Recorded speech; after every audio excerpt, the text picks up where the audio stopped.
Our project assessed the harms of the incarceration system on individuals with substance use disorders. Our thesis is that the carceral system threatens the dignity of individuals with substance use disorder. First, we must define what a substance use disorder is. An SUD is a treatable chronic disease characterized by a problematic pattern of the use of a substance leading to noticeable impairment or distress. SUDs can lead to significant problems in all aspects of a person's life. Criteria for diagnosis falls under 4 categories: impaired control, physical dependence, social problems, and risky use. In order to treat SUDs, a comprehensive approach including behavioral therapy and medically assisted treatment is necessary. Examples of medically assisted treatment include methadone and buprenorphine. SUDs have a large impact on Americans. Over 70,000 drug-related deaths occur per year, and in 2020, there were 37.309 million people using drugs illegally. There are 1.8 million people incarcerated in the U.S., and 65% of the prison population struggles with an SUD. People recently released from incarceration face a risk of opioid overdose at a 10 times greater rate than the general public. This is because during their time in prison, many untreated inmates will experience a reduced tolerance to opioids because they have stopped using drugs while incarcerated. Only 5% of people with opioid use disorder are treated for it in prison. So, upon release, many will return to levels similar to what they used before incarceration, not realizing their bodies can no longer take the same dosage. And this increases their risk of overdose and death. Within the carceral system, individuals with SUD face amplified harms as punitive measures often perpetuate both physical and emotional distress. During incarceration, methadone maintenance, a treatment utilized to deter opioid cravings, is often interrupted. Approximately 90% of individuals in the carceral system receiving this treatment are forced to decrease or cease treatment altogether, resulting in withdrawal symptoms. This abrupt discontinuance leads to psychological distress, including suicidal thoughts, as well as the loss of opioid tolerance.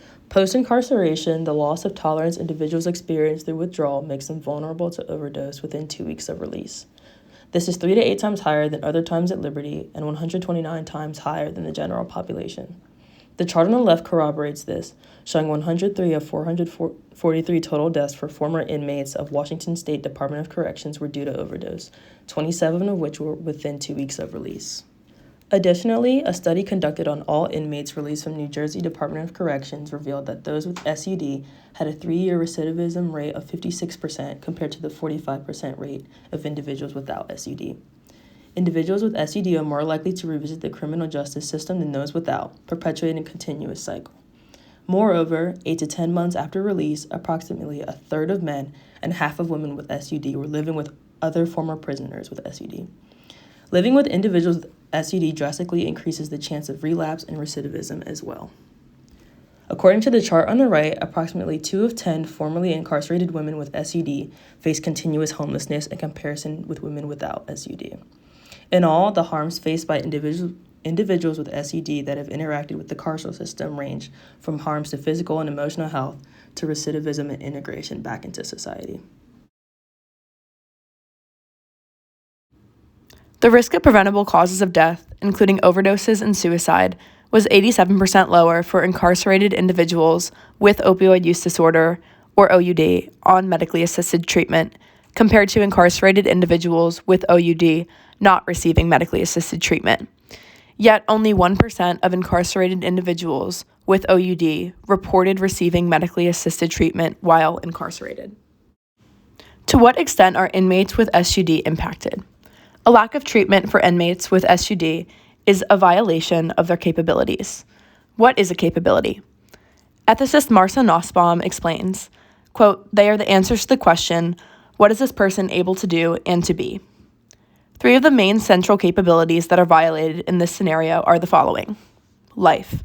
Lack of treatment leads to premature death, for example, suicide and overdose. Bodily health. Lack of access to treatment limits the ability for a person to pursue a body healthy and free from substance use. Practical reasoning. Without the option of treatment, inmates are limited in agency, their ability to dictate how their lives are lived. Morgan Godwin shares her experience being denied her Suboxone prescription while she was jailed. Quote, "And suffer I did. Withdrawal is agonizing. I begged them to read the letter from my doctor. I begged them for my medication as I writhed in pain. It was futile. My resolve to stop using was destroyed. Defeated, I sought solace in my old standby, heroin. Within 24 hours of my release, I relapsed. I'm lucky I didn't overdose that weekend, as so many others do after leaving jail." Enrique Allen Olivares Pelayo describes his reluctance to intervene with an overdose out of fear of being subjected to intense monitoring and losing visitation rights. Quote, "If you seek help for your overdosing cellie, that is tantamount to snitching. You'd be watching someone turn blue and be on the fence about whether you should call for help or not, because of the consequences of what's this going to mean for everyone else." Brian Quintanilla shared the story of his friend, OG, who was not given treatment for his OUD while in a high-security facility for 25 years. Quote, "I'm finally going to see my mom," he said in a cheerful tone. "I haven't kissed or hugged my mother in 27 years. That night, OG passed away from a fentanyl overdose. I knew he had a dark and horrible secret, but I overlooked it. Maybe I could have said something or helped him with his addiction."